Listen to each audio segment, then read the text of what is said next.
Bom, então, retomando Augusto Maier, agora veja o seguinte. Joyce enfrentou na Irlanda situações semelhantes ao Rio Grande do Sul, porque havia uma geração de escritores que pretendia até ressuscitar o gaélico e fazer uma literatura gaélica. Joyce faz o contrário. Ele sempre se opôs a esse movimento porque entendeu que a Irlanda, e ele nunca saiu da Irlanda literariamente como Machado de Assis não saiu do Rio de Janeiro, não é? Embora vivesse na França e na Itália durante muito, mas o pensamento dele sempre estava centrado na Irlanda. Quer dizer, de fazer da Irlanda da região, projetar a região no universo. Quer dizer, nesse sentido, efetivamente, existia uma semelhança entre Augusto Maier e o Rio Grande do Sul. Quer dizer que, quando a geração romântica brasileira e a geração modernista de São Paulo também pretendia enfatizar a peculiaridade do Brasil, parece que existe uma posição inversa em Augusto Maier, de projetar o Rio Grande do Sul para além das fronteiras culturais, étnicas do Rio Grande do Sul, não é?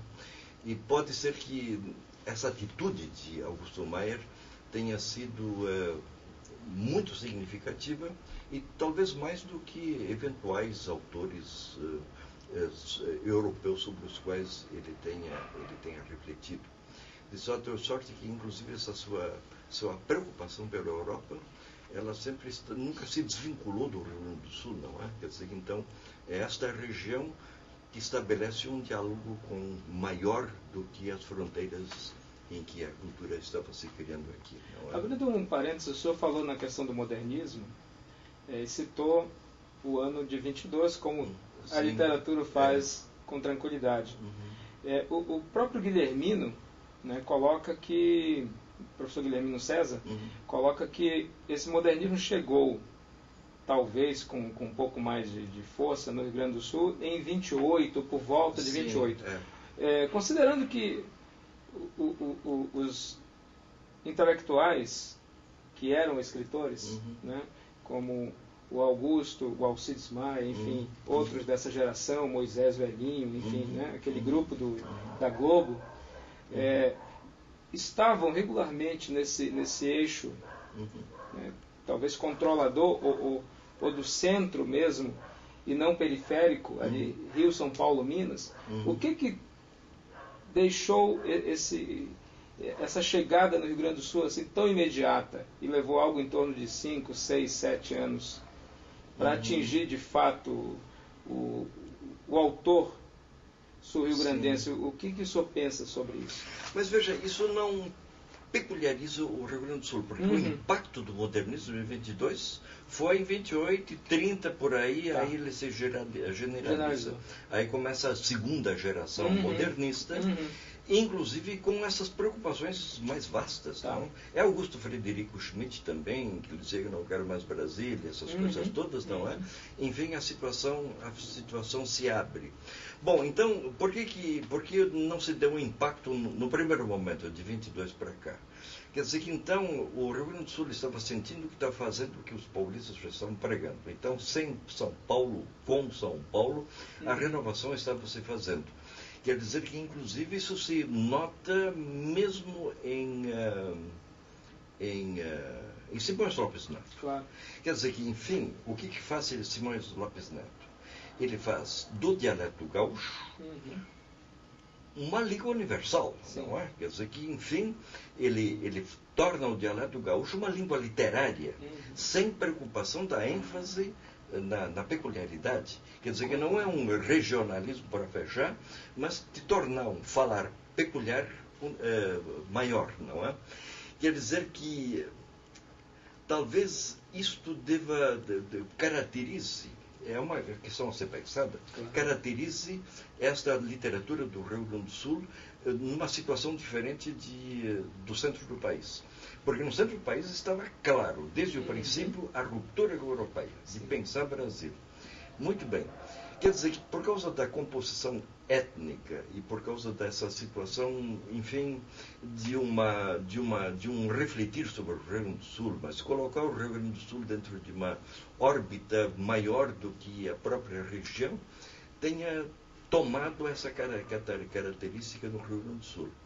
Agora, veja, mesmo com mas Berlim, quer dizer que o diálogo com Buenos Aires era muito forte, de modo que havia uma espécie de indefinição, embora o Brasil estivesse definido como pertencente ao Brasil português, mas culturalmente essa vinculação ao Brasil, à América espanhola se deu aqui fortemente.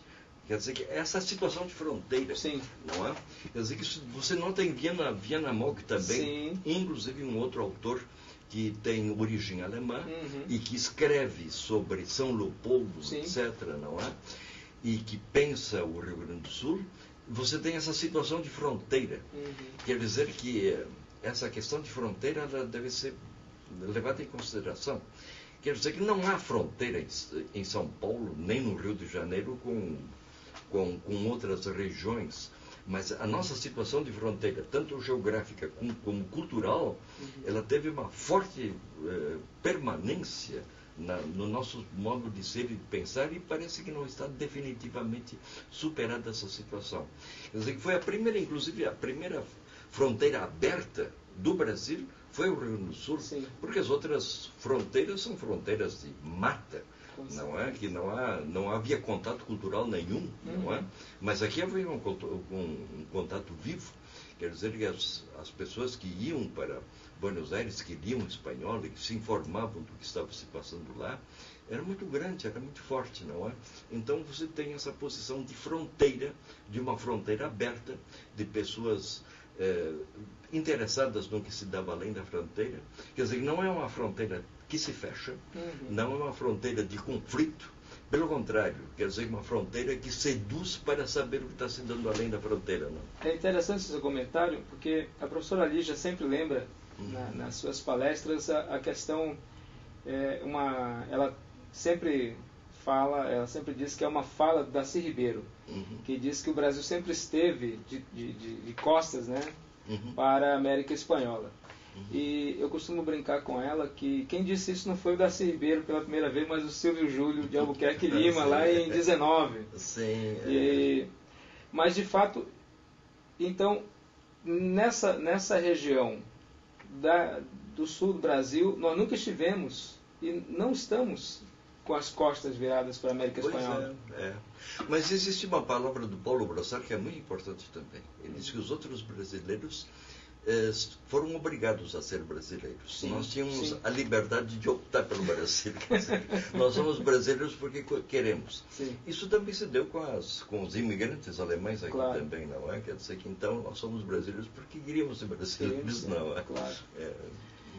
Interessante. Bom, fazendo um início do Meia, ele nasceu em 24 de janeiro de 1902, tomando por data fixa. E nesse ano, 2 obras marcam a literatura brasileira. Em nível nacional, temos Os Sertões, do Euclides da Cunha, e Canaã, de Graça Aranha. Em nível sul-rio-grandense, temos Ode ao Campeonato, do Alberto Ramos, e Via Sacra, de Marcelo Gama. E ainda Fantasma Branco, de João Fanfa Rivas. O que esse período significou para a literatura nacional e para a literatura do Rio Grande do Sul? Agora veja o seguinte, as 2 obras que você cita, Sertões e o Canaã, o problema étnico é central, não é? Claro. Inclusive, em Euclides da Cunha, nos Sertões, o problema da raça pura.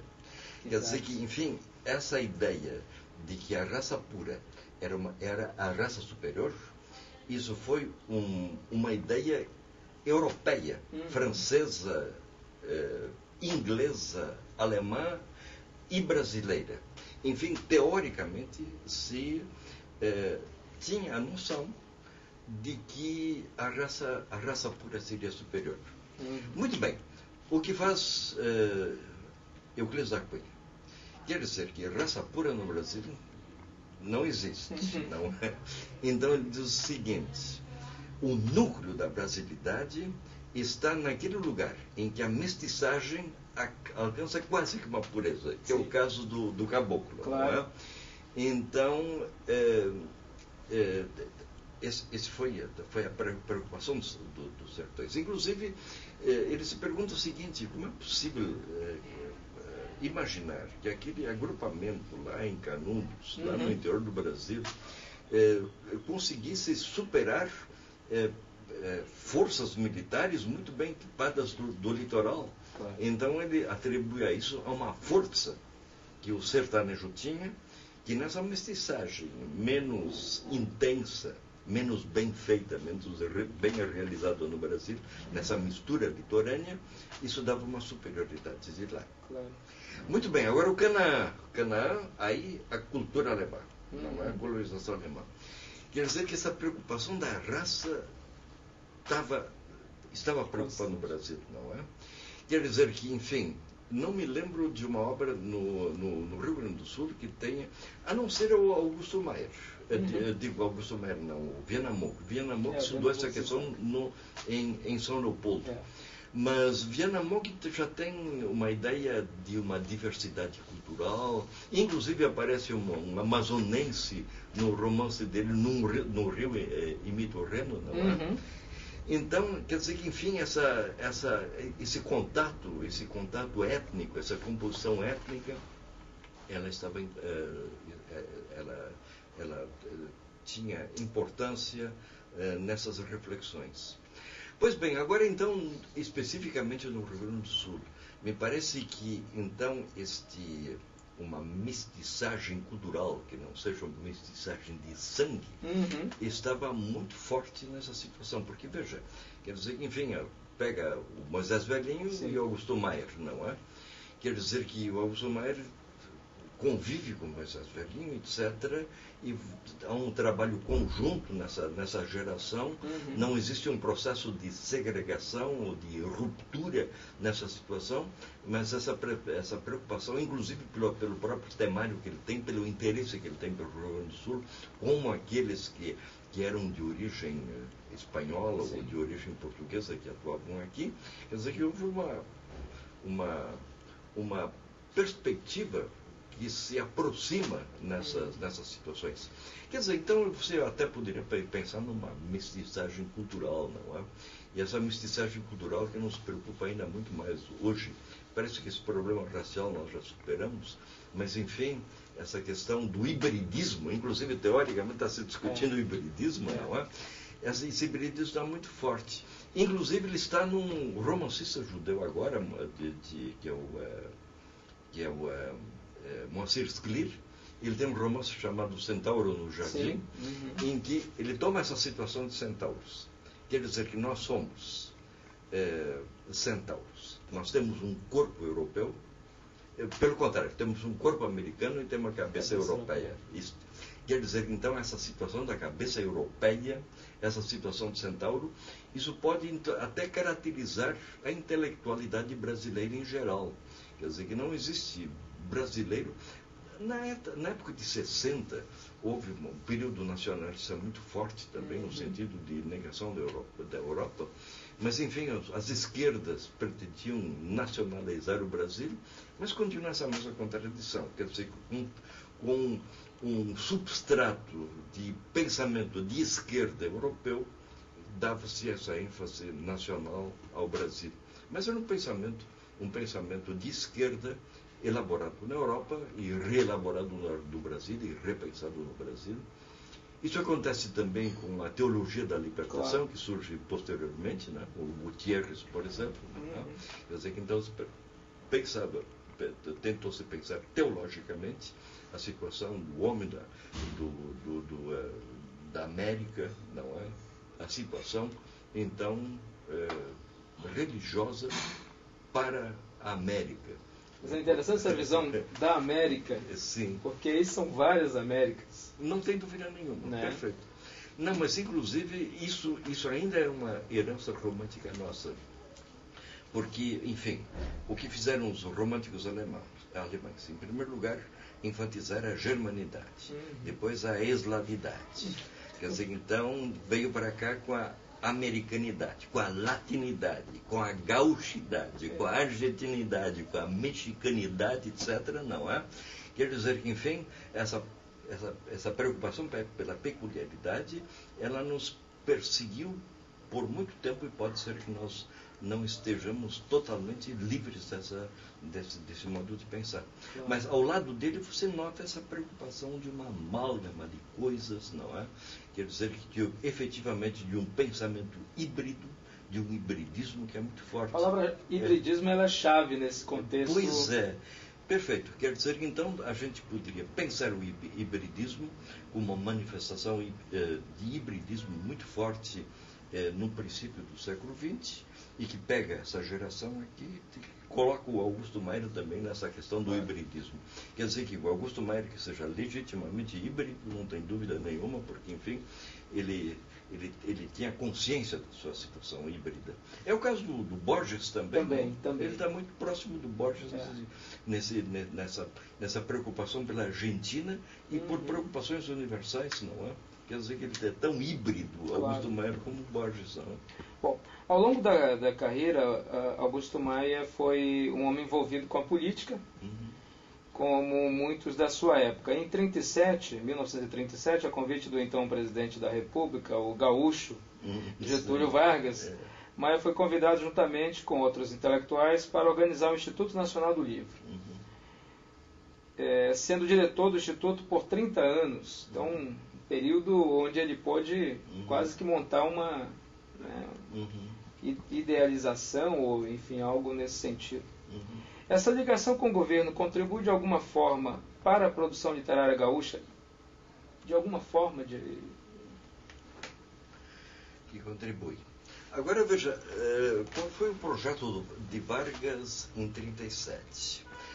Vargas é muito equívoco nessa situação, porque Vargas também, ele de alguma forma, ele pretende reunificar o Brasil e se opõe ao regionalismo, não é? Quer dizer que, então, inclusive Vargas acaba com símbolos nacionais. Sim, não é? Verdade. Quer dizer que você vê uma situação conflituosa nessa situação, quer dizer que, enfim, é uma abolição de um regionalismo, digamos, político, e de uma presença regional na situação intelectual, não é? Quer dizer que isso aconteceu na região de 30, tanto no Nordeste, como o romance do Nordeste, etc., não é? Quer dizer que existe uma semelhança no Rio Grande do Sul e no Nordeste pelos mesmos motivos. Sim, não é? Claro. Quer dizer que a região, o Nordeste tem uma tradição muito forte, e essa tradição forte era praticada por Graciliano Ramos, por Zé Lins, etc. Porque o regionalismo, as obras que se destacam nacionalmente nesse período são daquele eixo. Sim, perfeito. Você não vê do Amazonas, que praticamente não existia, o modernismo chegou em 58. Pois é. Isso e mesmo. no Sul você não percebe aquela obra tal com destaque no eixo. Sim, perfeito. A não ser aquela de Minas, que está ali circulando em São Paulo. Pois é, agora vincule isto a Mário de Andrade. O Guilherme César, que você citou, ele também foi trazido por um interventor de Getúlio Vargas ao Rio Grande do Sul. Ele veio como adido cultural, e o Guilherme César, que foi meu professor, ele foi um dos fundadores da Universidade Federal do Rio Grande do Sul, que também foi a criação da universidade também do Vargas. Muito bem. E ele se tornou, então, professor de literatura brasileira aqui, embora tivesse participado de um movimento modernista no interior de Minas Gerais, que é o movimento lá de Cataguases, não é? É verdade. Quer dizer, inclusive o que dizia o Guilhermino, ele quando veio ao Rio Grande do Sul, ele passou por São Paulo e foi visitar o Mário. E o Mário disse para ele: escuta, Guilhermino, cuida bem do Rio Grande do Sul. E o Guilhermino nunca esqueceu isso.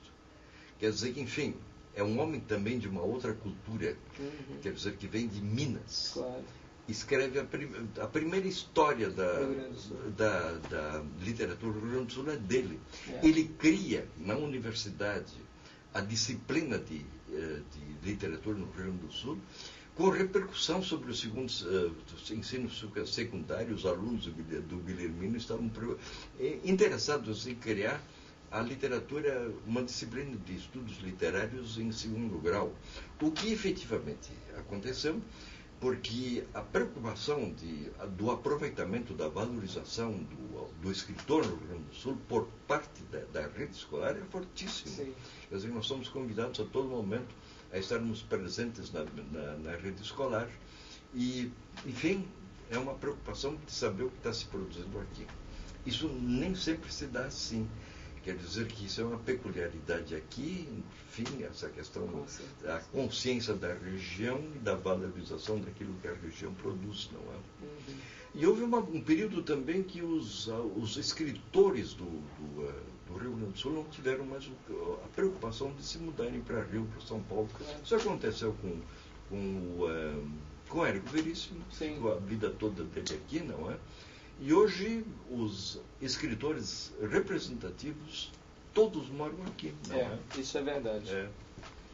Bom, retomando essa questão de falar ou não da Alemanha, pelos gaúchos ou não, nas minhas pesquisas eu cheguei do nome do Tobias Barreto como sendo o que nos idos de 1874, para ser mais preciso, já lembrava os brasileiros que a Alemanha em nada era conhecida desse povo.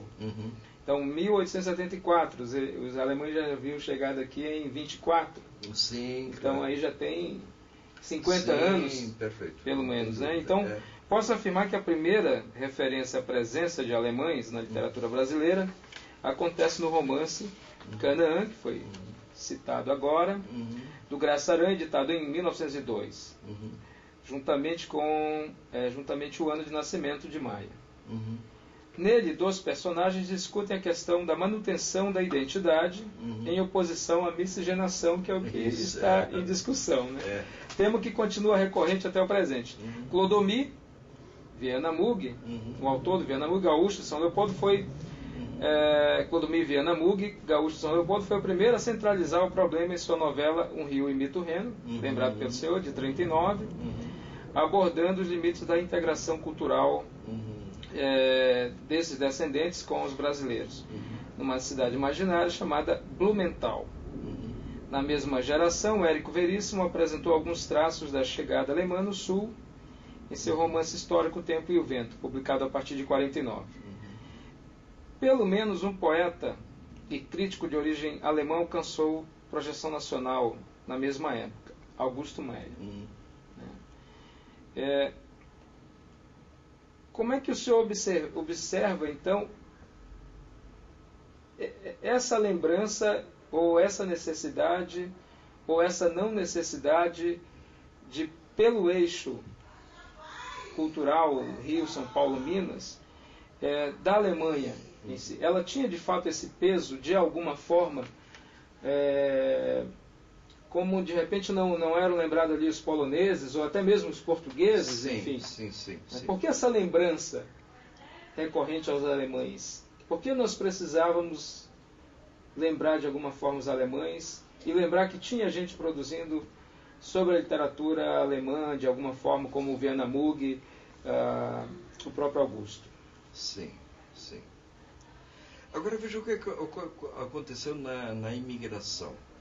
Enfim, nós somos o maior contingente de imigrantes no Rio Grande do Sul antes dos italianos. Sim, quer dizer que hoje as situações mais ou menos se equiparam, mas até 70, quando vieram os italianos, e vieram muito depois, vieram 50 anos depois, quer dizer que nós já tínhamos 50 anos no Rio Grande do Sul. Quer dizer que a preocupação também do governo brasileiro foi no sentido da nacionalização dessa região. Isso incidiu diretamente sobre o regime de Vargas. Sim. Quer dizer que em 42, quando começou a situação, quando o Brasil entrou na guerra, etc., eu vivia numa cidade que, na época, a língua da cidade era o alemão, Estância Velha, que fica a 40 quilômetros daqui de Porto Alegre, não é? E então a preocupação era da nacionalização dessa região. Quer dizer que o problema foi muito complexo pelo seguinte: os alemães que vieram em 24, eles vieram numa época em que 90% da população brasileira era analfabeta. Sim. E o índice de alfabetização dos alemães era de 70%. 70% de alfabetizados. A primeira rede escolar no Rio Grande do Sul foi de escolas alemãs. Uhum. Quer dizer, porque não havia outro recurso. Claro. Então eles mantiveram a sua cultura através da escola, porque o Brasil não oferecia outra coisa. Agora veja o seguinte: inclusive essa nacionalização ela foi mal feita, porque foi uma nacionalização violenta. Uhum. Fecharam-se escolas alemãs e não se criaram escolas de língua portuguesa na mesma época. Sim. Então, numa região em que não havia analfabetos, a taxa de analfabetismo era muito baixa, essa taxa de analfabetismo aumentou. Claro. Bom, agora o que aconteceu? Essa grande parte dos imigrantes de 24, eles vinham de zonas não rurais da Alemanha. Tá. E foram trazidos para cá para, então, se dedicar à agricultura. Isso significa que esses imigrantes mudaram de atividades depois de 10 anos no Brasil. Quer dizer que a indústria coureira, por exemplo, que é alemã, Claro. não é? Quer dizer, por quê? O couro que não valia nada no Rio Grande do Sul, porque o que interessava era o charque. Uhum. Eles começaram a industrializar o couro e aí surgiu, quer dizer, essa indústria calçadista, que é uma das grandes economias ainda hoje no Rio Grande do Sul. Então começaram engenhos de farinha e cordoarias, enfim, uma série de indústrias, que essas indústrias de São Leopoldo e Novo Hamburgo, que foram os núcleos de imigração que se espalharam pelos municípios vizinhos, efetivamente é de origem alemã. Muito bem, agora veja o seguinte: quem é que trouxe os alemães para o Rio Grande do Sul? Foi a dona Leopoldina, que era austríaca. Uhum. Muito bem. Muito bem. Então, os imigrantes alemães, eles estavam debaixo da proteção direta do imperador. Quer dizer, como tinham perdido a pátria e como estavam apátridas, quer dizer que essa vinculação ao poder e à proteção era muito forte. Politicamente, isso veio até bem recentemente, essa situação de ser protegido pelo governo. Como protegidos pelo governo, estavam aqui. Quer dizer que, então, a energia desses imigrantes foi absorvida pelo comércio, pela indústria, pela lavoura, em alguma medida. E essa integração intelectual, ela levou mais tempo. Agora veja, em 1870, houve um intelectual alemão aqui também que tem muita influência, foi o Karl von Koselitz, não é? Que já no início em 1870, por volta de 1870. Talvez o nome de maior destaque, né? Hein? Seja pois é. E pela mesma situação, quer dizer, o que fez o Koselitz? Folclore. Preocupação pelo folclore. Sim. Essa preocupação pelo folclore é uma preocupação alemã, não é? Quer dizer, inclusive ligada ao romantismo alemão, povo, do elemento do povo, aquilo que produziu o povo, essa produção espontânea do povo, não é? É uma concepção, essa literatura anônima. Sim. Isso vai até Augusto Maier, não é? Quer dizer que, enfim, essa questão de povo, não é, da cultura do povo, é nitidamente alemã. Você faz uma ligação de fala de Karl von Koselitz com Augusto Maier, você tem uma linha direta nessa situação, não é? É verdade. Dentro desse contexto, então, puxando outros nomes, surgiram outros autores com o Meyer. Daí surge, nesse período, o famoso grupo da Globo, que a Globo parece ter assumido um projeto junto com esses autores, né, de produção. E aí trouxeram até autores do eixo Rio-São Paulo que foram produzidos aqui. Então aí nós temos o próprio Moisés Velhinho, Rubens Barcelos, o Monsueto Bernardi, o próprio João Pinto da Silva, né, que foi um dos criadores do Almanaque do Globo. E hoje a gente tem ainda aí a Lia Luft, por exemplo, são outros nomes, talvez de um novo grupo germânico que tem produzido bastante material, né? O Charles Kiff, o Paulo Becker, o Luiz Sérgio Metz, que talvez só tenha deixado uma obra, enfim, o Roberto Veloso Eifler, Wilson Luiz Maia, Valesca de Assis, Fernando Neubar, entre outros. Essa corrente de manutenção das raízes gauchescas continua forte na literatura sulina? A academia trabalha isso hoje, na sua visão? Agora, veja, eu acho que a gente deve se refletir sobre a Livraria do Globo. Sim, claro. A Livraria do Globo foi a primeira editora brasileira que se dedicou sistematicamente à tradução. Veja aí, a Livraria do Globo, embora a Livraria do Globo estivesse muito vinculada ao Rio Grande do Sul, sim, mas veja, o contato, de estabelecer um contato com o Rio Grande do Sul, com a Europa, através da tradução. Claro. Não é? Isso foi a Livraria do Globo. Não é? Inclusive Érico Veríssimo, que se criou na Livraria do Globo, não é? Quer dizer que veja a vinculação do romance de Érico Veríssimo com o romance europeu, claro, não é? Quer dizer que desde o princípio, de modo que essa situação da vinculação do Rio Grande do Sul, isso influi sobre Érico Veríssimo. Você tem que colocar Érico Veríssimo nessa situação, não é? Quer dizer que está dentro desse mesmo nível cultural. Agora, o que se observa hoje, veja, eu não vejo uma diferença, um comportamento completamente diferente. Considerei essa situação, inclusive posso falar da minha própria experiência pessoal, quer dizer que, enfim, eu fui falante de língua alemã até os 7 anos, comecei a aprender português quando eu entrei na escola, e aí minha preocupação pelo Brasil, escrevi sobre o Brasil, refleti sobre o Brasil, etc., até lecionei literatura brasileira, etc. Muito bem, agora veja o seguinte, quer dizer que, enfim, acho que podemos colocar isso sobre essa égide do centauro. Continuamos sendo centauros. Sim. Quer dizer, inclusive, continuamos sendo de fronteira, não é? Quer dizer que o nacionalismo para nós não é uma coisa plenamente resolvida. O nosso problema com a Europa também não está resolvido. Quer dizer que daí estamos nessa situação de construção do quê, não é? Então, essa situação de procura de Augusto Bauer é muito forte, de procurar-se, não é? Quer dizer que essa situação de procura pode ser que defina toda uma geração e que continua com reflexos sobre aqueles que trabalham hoje, não é? O Mário de Andrade tinha o Maia como talvez o maior né, intelectual gaúcho e tinha uma grande estima por ele. Isso, a gente pode dizer que isso foi verdadeiro ou não? Olha, pelo menos ele escrevia isso nas cartas, tinha uma estima muito grande, né, e pedia até informações sobre a produção gaúcha para o Augusto Meyer, ficar de olho, inclusive, no que andava produzindo por aqui. Olha, tem um outro depoimento que é muito importante de Antônio Cândido, com tudo o que Antônio Cândido representa.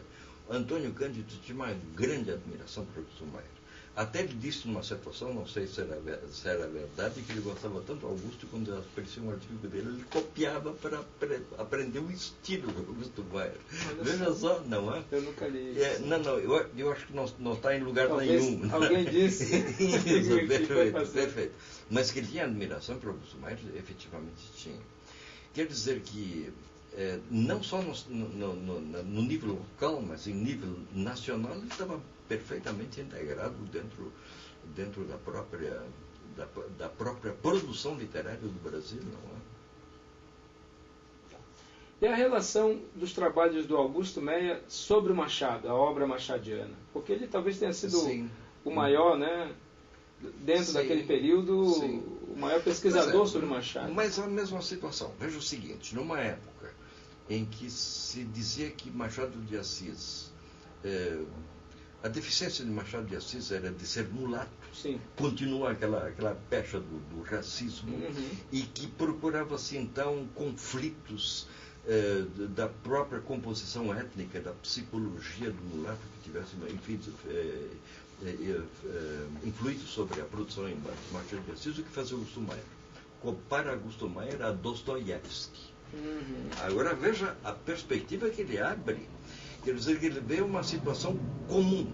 E aí quando voltamos à periferia. Claro. Quer dizer que a Rússia, em fins do século XIX, era periférica da Europa. Claro. Ela começava a entrar dentro da Europa. Augusto Maier diz, bom, eu sou periferia, nós somos periferia, e a Rússia é periferia. Quer dizer, ele aproxima essas periferias, não é? É um homem que reflete perifericamente. Então, o que você tem? Você tem, inclusive, esse problema da imperatriz nos aproxima da Rússia. Catarina era alemã. Então, inclusive, a Catarina começa a modernizar a Rússia, aproximando a Rússia da Europa, não é? Enfim, o que faz a Leopoldina aqui, aproxima o Brasil da Europa, trazendo alemães para cá, não é? Com todos os alemães que andavam por aí, etc., viajantes, etc., não é? Quer dizer que, enfim, quer dizer que esse problema da periferia, quer dizer que então são populações que se procuram se integrar dentro da periferia e começam a agitar essa periferia e começa o problema do hibridismo e da preocupação da definição que dá uma característica própria, não é? Bom, o senhor tem alguma informação sobre o Augusto Maier, que no momento em que ele trabalha Machado, ele tem usado alguma fonte alemã? Olha, eu não descobri. Não descobri. Eu acho que teoricamente ele estava voltado para outra situação. Eu acho que muito mais importante nele é a formação e esse problema da sua própria formação que ele recebe aqui, não é? E que representa toda uma posição com respeito à literatura central. Mas, enfim, a influência da França naquele período era muito forte sobre o Brasil, não é? Quer dizer que ele, como intelectual, ele sofre essa influência francesa, inclusive sobre os alemães, não é? Quer dizer que, enfim, aquela situação do Victor Hugo no fim do século passado, enfim, a situação de Paris. Inclusive, então, fomos fascinados por Paris e nos rebelamos contra Paris, quer dizer que a nossa dialética era Paris. Quer dizer que um papel que a Alemanha não oferecia, não era um elemento de confronto, não é? A cultura alemã não era um elemento de confronto, não é? O elemento de confronto era a dominação da cultura francesa, não só aqui como em toda parte, sim, não é? Quer dizer que então e aí se cria essa situação. A Alemanha nesse momento era quase periférica. Era também, periférica, né? Com relação ao eixo que era só a França e a Inglaterra. Não tem dúvida nenhuma, perfeito. Sim, porque antes da Primeira Guerra Mundial, e na Primeira Guerra Mundial continua a ascensão da França, sim, enfim, a situação da Alemanha sempre foi uma situação de inquietação também dentro da Europa. Não é? E dentro desse contexto, como é que o senhor vê o Augusto Maier tradutor? Porque ele teve um papel fundamental como tradutor. Tradutor autores alemães. Sim. Traduziu autores alemães, né? Sim. O Heine, por exemplo. Sim, traduziu Heine. Pois bem, Heine já é citado pelos brasileiros desde o romantismo. Sim. Não é? Então, mas foi efetivamente tradutor. Bom, a literatura do Augusto Maier é muito boa. A tradução teve um peso na sua produção? Eu acho que ela não destoa do restante da sua tradução. Mas não influenciava na produção poética ou na sua prosa? Agora veja o seguinte, esse problema da inquietação, que você nota, por exemplo, na produção poética do Augusto Maier. Quer dizer que, enfim, essa dimensão metafísica, a questão do espelho, a reflexão sobre o espelho, e não se encontrar dentro do espelho, que está se preocupando, etc. Não era narcisista, como o senhor diz. Né? Isso mesmo, perfeito. Então, veja, há uma inquietação que efetivamente coloca Augusto Maier dentro pelo menos de uma intelectualidade que se sobressai da região. Ele não foi devorado pela região, não é? Quer dizer que ele se coloca criticamente diante da região, ele admira a religião. Eu vejo uma proximidade dele muito grande com Borges. Borges vê a mesma coisa, quer dizer, que o inglês, inclusive toda a formação de Borges, a influência inglesa na formação de Borges é muito grande, é muito forte. Quer dizer que Borges nunca deixou de ser argentino e repensa a argentinidade, coloca a argentinidade num outro nível. Quer dizer que Borges faz com Martim Fierro o que o Augusto Mayer faz com o cancioneiro sul-rio-grandense.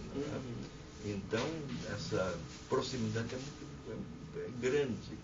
Quer dizer que eu acho que deve se desvincular a situação da situação nacional. Não é? Porque, enfim, essa situação nacional foi um equívoco de Getúlio Vargas, ela nunca esteve na consciência dos imigrantes alemães no Rio Grande do Sul, nem desde sua origem. Foi uma austríaca que nos trouxe. Viemos antes de ser formada a Alemanha, depois essa política europeia que nos envolveu alguns, mas nunca apaixonou propriamente os descendentes alemães aqui. Eu acho que a nossa preocupação desde o princípio, tanto no campo da indústria, da agricultura, do comércio, foi a integração dentro do Brasil. Não é? Nos vários diálogos que o Augusto Mayer, enfim, trabalhou, o senhor tem alguma informação diretamente dele com o Otto Maria Carpo? Otto Maria Carpo. Otto Maria Carpo veio mais tarde. Veio mais tarde, Eu acho que ele veio em 40. Dessa época. Perfeito. Eu acho que aí já era bastante tarde. Bom, ele continuou atuando em 70, ainda ele escreveu o jornal, Augusto Mayer, e inclusive ele manteve algumas polêmicas aqui com intelectuais daqui naquele período, mas uma proximidade maior com Maria Carpo ele não tinha, não. Eu acho que o projeto do Carpo era diferente. Também. Não é? Quer dizer, enfim, aquela história da literatura que ele escreve e, enfim, eu acho que o Carpo ele tinha menos sentimento de Brasil do que o Mayer. Não claro. É? E a docência do Mayer, principalmente fora do Brasil, ou mais precisamente em Hamburgo, o senhor tem essa informação, um detalhe a mais? Não. Porque ele foi adido e sim. Teve aquela atividade docente, e parece que isso interessa muito aos meus colegas alemães. Sim. Para saber se houve talvez um algo mais profundo, e isso é difícil de achar. Pois é. Né? Não, mas e parece que também não tem. Sim, não ficou registrado ali algo de fato. Ele foi professor e trabalhou a parte da literatura, da teoria literária, literatura brasileira. Minha vinculação com o Mayer é muito mais literária do que biográfica, não é? E, inclusive, num período em que se procurava se desvincular o texto literário do próprio autor, da biografia do autor, então essa preocupação com a biografia não estava naqueles que se dedicavam ao Augusto. Mas eu acho que é um dado importante, deve estar na informação de alguém que eu efetivamente não tenho. Tá. E hoje, professor, com essa sua bagagem, como é que o senhor percebe, em nível de Rio Grande do Sul, indo para outras cidades, para o eixo que, bem ou mal, ainda continua sendo Minas, Rio, São Paulo, o senhor percebe o interesse, de alguma forma, no Augusto Mayer? Sim, porque inclusive o João Alexandre Barbosa publicou um livro, inclusive com uma professora daqui, que era orientanda dele, que é a Tânia Carvalhal, trabalhou com ele e publicaram aquele livro. Não, João Alexandre Barbosa, que inclusive é nordestino, ele é recifense, não é? A admiração dele por Augusto Mayer era enorme, é muito grande. Eu fui amigo pessoal do João Alexandre e ele falava sempre com muita admiração, tanto assim que publicou aquele livro, não é? Então, quer dizer que ele estava... E aí, com João Alexandre, ele entra diretamente dentro das preocupações da USP, não é? Uhum. E com a professora Lígia também, não é? Claro, é. Isso. Bom, alguma outra mensagem sobre Augusto Meyer? Não, sobre Augusto propriamente... Eu acho que também já conversamos bastante. Eu acho que é bastante. Eu acho que a informação ela é rica no sentido de vir de uma pessoa como o senhor. Sim, né? Então, um intelectual que vive lendo, né, produzindo e tem sempre aquela, vou dizer, aquela antena, né, ligada no que está sendo produzida sobre o gaúcho ou não gaúcho. Então, de fato, o Augusto Meyer, ele continua dentro da academia. Né? Há pouco tempo falamos com o professor Carlos Baumgarten, que é da FURG, e ele dizia que 2 alunos tinham feito, inclusive, 2 trabalhos de mestrado sobre o Augusto Meyer. Então, são trabalhos que, né, estão colocando sempre o Augusto Meyer na voga da notícia. Pois é, e a professora Tânia Carvalhal, que é de... Não, ela é rio-grandina. Ela é da Quinta. Ali da região da Quinta. A professora Tânia foi minha professora pouco antes, inclusive, de se afastar definitivamente. Sim, ela foi sua professora. A última cadeira que ela deu, nós fizemos, e ela falava muito do Augusto Meyer. Pois é, veja só. Então, era um entusiasmo pelo Augusto. Ela gostava, gostava do Augusto, verdade. E dizia, vão ler a Prosa dos Prados, você tem que ler, né, porque vocês vão achar muita coisa sobre o Rio Grande do Sul, né, na visão do Augusto Meyer. Bom, então nós vamos agradecer em nome da professora Lígia Chiappini, em nome dos alunos alemães, por sua atenção e esperamos poder colocar suas informações no site que a Universidade de Berlim está disponibilizando em breve. Ou então transmita as minhas saudações à professora Lígia também. Nosso contato já é de bastante tempo. Eu a conheci como professora da USP, realizamos alguns trabalhos juntos e sempre estivemos muito próximos. E é uma grande satisfação saber que ela continua vinculada ao pago. Ela é uruguaia, não é? Doble chapa? Isso mesmo. É doble chapa. Isso mesmo, não é? Então, é uma grande satisfação esse contato com a professora Lígia também. Obrigado, professor, por sua entrevista. Obrigado. Então tá.